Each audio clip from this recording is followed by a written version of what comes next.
No vídeo de hoje, a gente vai entender o que é o trauma religioso e como que a fé e a vivência religiosa, que na boca de muitos líderes, são vendidas como fonte de liberdade, de felicidade e de prosperidade, podem também nos trazer dores e nos traumatizar. Eu vivi vários traumas dentro da religião e hoje eu quero compartilhar isso com vocês com base em reflexões através da psicologia social e da filosofia. Eu sou Matheus, sou educador com formação nessas áreas e você está aqui no Pantarrei. Se inscreve, deixa o like, porque isso faz toda a diferença. E bora, vamos entender junto porque que a fé pode também se transformar em um transtorno. Se você clicou nesse vídeo, é bem possível que já tenha vivido, que esteja vivendo ou que conhece alguém que carrega esse tipo de fardo que muitas vezes é silencioso. Aqui no Pantarrei a gente fala sobre o desenvolvimento da consciência crítica. E entender o trauma religioso é o primeiro passo para você se tornar consciente da raiz deste problema. Pesquisar, refletir, questionar é o caminho para você transformar sua dor em consciência. Então vamos lá. Trauma religioso. Esse fenômeno acontece quando as nossas crenças, ao invés de nos acolher e libertar, elas nos ferem. Ferem a nossa autoestima, a nossa liberdade e até a nossa capacidade de amar. É quando a fé, ao invés de nos fornecer algum tipo de consolo, se torna uma prisão. Esse fenômeno, conhecido como síndrome do trauma religioso, foi formalmente cunhado pela pesquisadora e psicóloga Marlene Winell. Ela é doutora em desenvolvimento humano e estudos da família pela Universidade Estadual da Pensilvânia. Nos anos 2000, Winell publicou um livro com a intenção de oferecer um guia voltado para quem está tentando sair de tradições religiosas fundamentalistas e pessoas que sentem os impactos psicológicos desse rompimento. Embora o trauma religioso ainda não seja oficialmente listado nos principais manuais de diagnósticos da psiquiatria e da psicologia, ele já é reconhecido por diversos especialistas como um fenômeno real, com sérias consequências emocionais, cognitivas e sociais. Hoje em dia, há diversas discussões acadêmicas relevantes sobre a necessidade de incluir uma categoria específica para os problemas religiosos e espirituais que impactam a saúde mental das pessoas. É muito possível que nas futuras edições dos manuais de diagnóstico, a síndrome dos traumas religiosos esteja listado. Agora que a gente entendeu o que é trauma religioso, é importante a gente reconhecer como ele se manifesta nas nossas vidas. E eu posso falar com um pouquinho de propriedade desse assunto, porque eu fui religioso e fui fundamentalista até os meus 20 anos. Eu tenho aí uma bagagem de vivências que durante muito tempo, embora eu nem percebia que fossem condições traumáticas, me atormentaram. Hoje, depois de muita reflexão, eu consigo ver tudo isso com mais clareza. O primeiro sinal que começou a chamar a minha atenção foi o medo constante que eu sentia. Medo do inferno, medo de ser castigado por Deus, medo de me deparar com algum demônio, com algum espírito, até com santos, medo até de ver, de repente, Nossa Senhora. E eu tinha esse sentimento porque desde criança eu fui exposto a ideias assustadoras. Eu presenciei rituais de exorcismos e de possessões demoníacas. Fui em aparições de Nossa Senhora. Eu via pessoas em transes dentro dos grupos de orações e eu participava desses encontros que psicologicamente são muito intensos.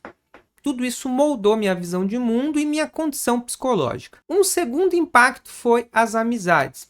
Na minha adolescência eu era tipo aquele jovem moralista que ficava tentando converter todo mundo, pregando, dando lição de moral, o que me acabava isolando e cada vez mais me jogando para o círculo de convivência apenas nos meios religiosos. A minha sorte é que foi com alguns amigos da própria igreja que eu comecei a questionar as coisas que aconteciam ali e com o apoio deles, né, com a convivência deles, eu fui também me afastando, questionando e começando a olhar de forma mais crítica para essas questões. Um outro baque que eu vivi foi na minha relação amorosa. A minha namorada na época, que hoje inclusive é minha esposa, a gente ficou junto, deu tudo certo, mas na época ela teve até que terminar comigo Porque eu era o típico machista, moralista, autoritário. Eu era hipócrita, eu ficava controlando a roupa que ela deveria usar, o tipo de comportamento que ela deveria ter e até cobrando dela estudo bíblico, momentos de oração. Ou seja, um típico religioso fundamentalista, moralista e hipócrita, porque muitas vezes eu mesmo não fazia aquilo que eu cobrava.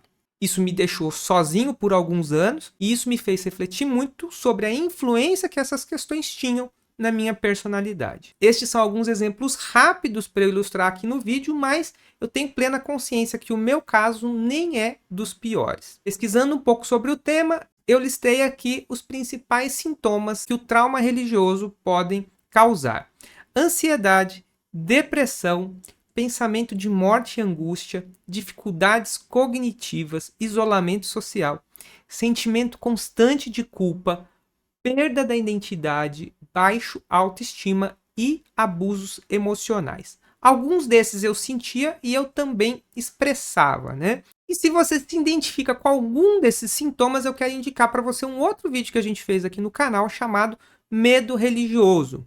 Ali eu falo um pouco de como a igreja, as pregações e os pastores controlam a nossa vida, usando como estratégia o medo religioso. Assiste esse vídeo até o final e depois dá uma olhadinha. Agora, como o nosso canal é também sobre filosofia, eu queria trazer para você a perspectiva de alguns filósofos em diferentes épocas. A verdade é que o medo da morte e do desconhecido e a crença em um castigo eterno são tão antigos quanto a própria humanidade. Entender como essas ideias foram sendo construídas é essencial para a gente pensar até que ponto o inferno e o sofrimento eterno não seriam apenas criação da nossa imaginação e criatividade. O que eu vou trazer para vocês agora que foi extraído principalmente desse livro aqui, História do Inferno, do pesquisador historiador Georges Minoir, ele é francês. Aqui ele conta o desenvolvimento da ideia do inferno, deste conceito, né, em várias épocas e sociedades diferentes.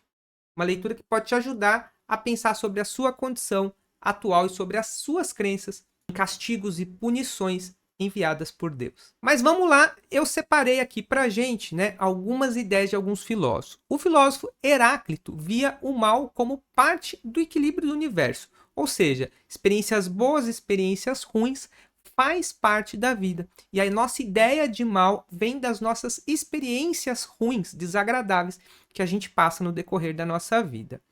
O filósofo Demócrito e Pitágoras relacionavam o mal ao acaso, ou seja, não é algo que tem uma vontade própria. Sócrates dizia que o mal era fruto da ignorância e que trazia em si sua própria punição.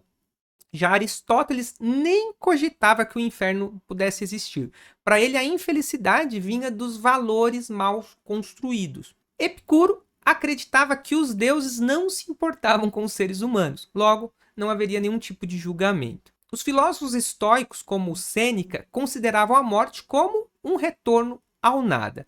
E o filósofo Cícero dizia que o inferno era apenas uma invenção dos poetas. Mas foi na Idade Média, com a ascensão da igreja ao poder, que o medo do inferno foi institucionalizado. Foram quase 2000 anos de pânico coletivo. E do século XVII ao XIX, a repressão religiosa atingiu seu auge. Um estudo baseado em centenas de volumes da coleção dos oradores cristãos mostram que entre 61% e 84% das pregações tinham um conteúdo culpabilizante, aterrorizando especialmente os fiéis mais simples e camponeses. E essa informação está aqui no livro, na pesquisa de Georges Minoir.